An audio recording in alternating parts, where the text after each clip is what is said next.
This is the Res Office. 25,000 square feet of constantly interfacing humanity, saber sets and airline guides. 2,400 people work here. There are two types of employees in the Res Office. Most of the populace of this sympathetic community, called the American Airlines Reservations Office, practice proper maintenance of their company-issued oral transmitting and receiving device, commonly referred to as headset. The others do not. That's where I come in, doing my job to the best of my ability on a daily basis. I work here. I carry a badge.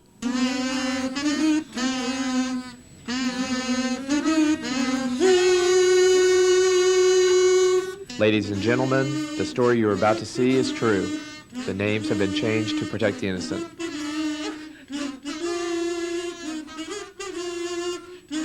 It was April 9. We were working the headset patrol that day out of Intelligence Division. My partner's name is Frank Snit. The boss is Captain Donahue. My name is Friday.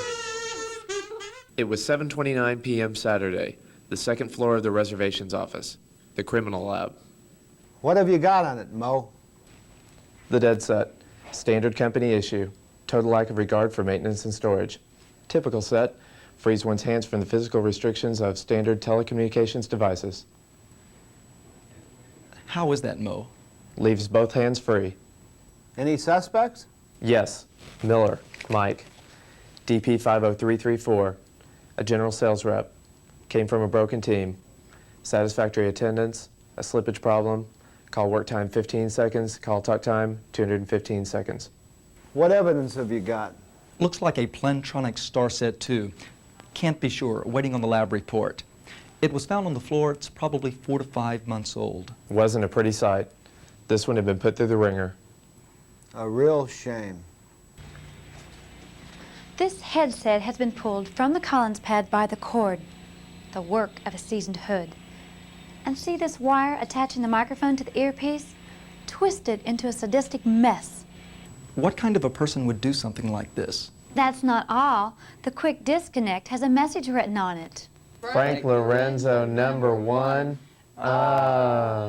This headset has been exposed to some very severe weather. Also, the microcircuitry in the unit is very sensitive to temperature extremes and humidity. Very sensitive. Gross residue blockage of the voice tube, grease, oil, makeup, nicotine. Covering the voice tube with their fingers, huh? Amongst other things. I've been a peace officer a long time. I'll turn in my badge the day the cover the microphone trick actually works. Besides, covering the mouthpiece with your finger can fry the circuitry with static electricity, too. Get a lot of this kind of thing around here? See for yourself. Looks like 5 different types in there. There are several different styles floating around the res office, but they're all going to consist of a bass, a cord, microphone, and a receiver. Most are going to fall into one of 3 categories: over the ear, muff style, wire band. Thanks, Forensic Agent Squincy. Frank, who else is suspected in this gruesome mystery? Sam Smith, General Sales, known as a former team leader. Answers to the name Lefty. Always wears the earpiece in the left ear. Has a habit of leaving his headset in the car overnight. Been cited several times for taking his headset out of the building. He's got an advisory sheet as long as your arm. Mary Jones, international agent. Not the usual MO, a conscientious employee. However, a compulsive and excessive cleaner. Plain water in a cloth isn't good enough for this person. Cleanliness run amok. Jane Doe, alias Jane the Stretcher, been witnessed on several occasions hyper-stretching her headset cord. Of all the reservation reps in the office, why them? They're all repeat offenders. You're in charge over at Headset Control. You keep tabs on those people. You think one of these reps' bad habits is the cause of the trouble? It sure caused trouble at 4 p.m. today.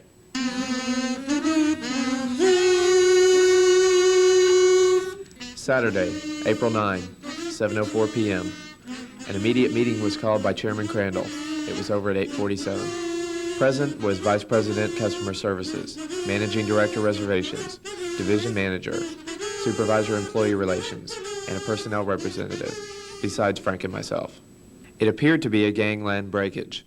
No TL was granted, holiday work was in order, and all relief staff was on standby. It would be this way until the case was cracked.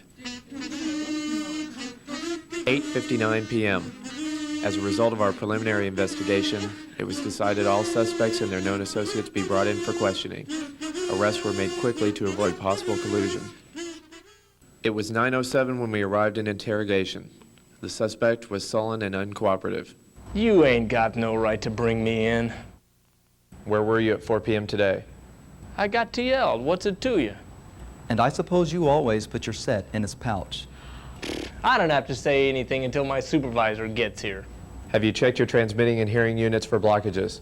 Do you periodically replace the earpiece? What's it to you, Copper? You're a sad case, mister. An eyeball witness has been located.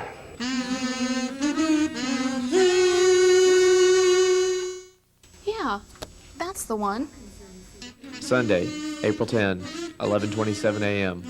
After services, the investigation continued at the res office. Several reservation sales reps had been in the vicinity of the crime scene. We went to talk to them. Ma'am, I see in your P&R that you were here yesterday. Sure was, honey. 8A to 4:30 p, Thursday, Friday off, every day. Is that your headset, ma'am? Sure it is. What do you think? ACS ultralight wideband headset model SW. Well, sure. Fits you pretty good. I beg your pardon? Your headset, not too tight, not too loose.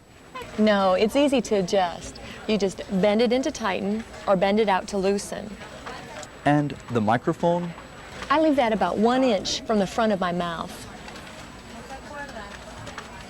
Hey, what is this anyway? Just a few questions, ma'am. Do you use your QD regularly? Sure I do. Doesn't everybody? I just squeeze on either side of the quick disconnect, being careful not to pull on the cord, and pull them apart. You know, just a little while ago I was on this phone call, Peoria to Nome, and I had to get up and go all the way over to this other bay. Just the facts, ma'am. Does your base connector have a volume control? Yes, Do you adjust it often? only when necessary, and even then I don't force it past its settings. So, what if you plugged into Collins and your headset didn't work? I try another position to verify whether it was my headset or Collins. Thank you, ma'am. You're quite conscientious. I try to be. Excuse me, sir. A few questions. Yeah, well, make it quick. I've got stats to keep up, you know. You're wearing a Plantronic suprabinaural headset.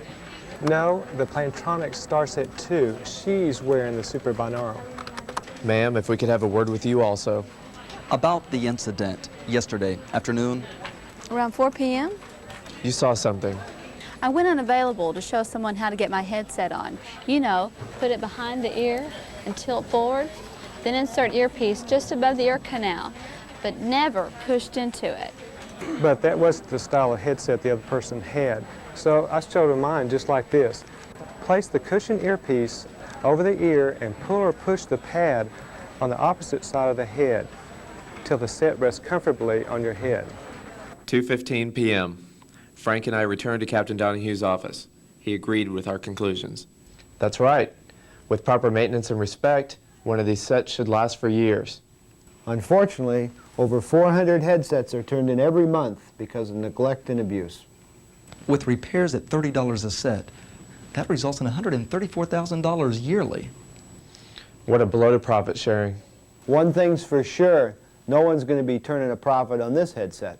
I'll tell you one more thing. The person who did this is still out there. With a brand new headset. You bring them in, I'll make sure they get the user guide thrown at them.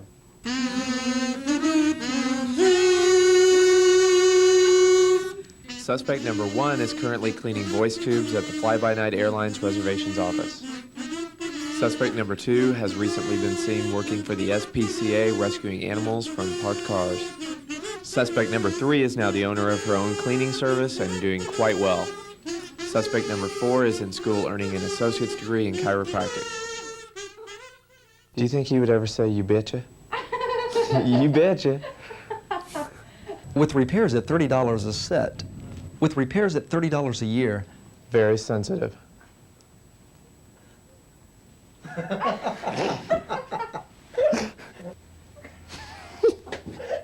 Very sensitive. Oh, there it is on the end of my nose.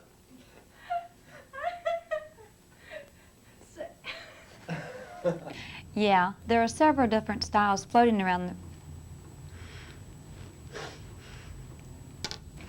This Collins pet, oops. That's what was on my mind. I sound like I'm selling Pledge. Do we really? At least turn it around, Tim.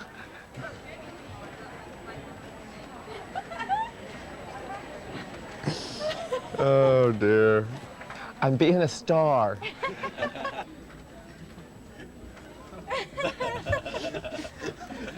Okay.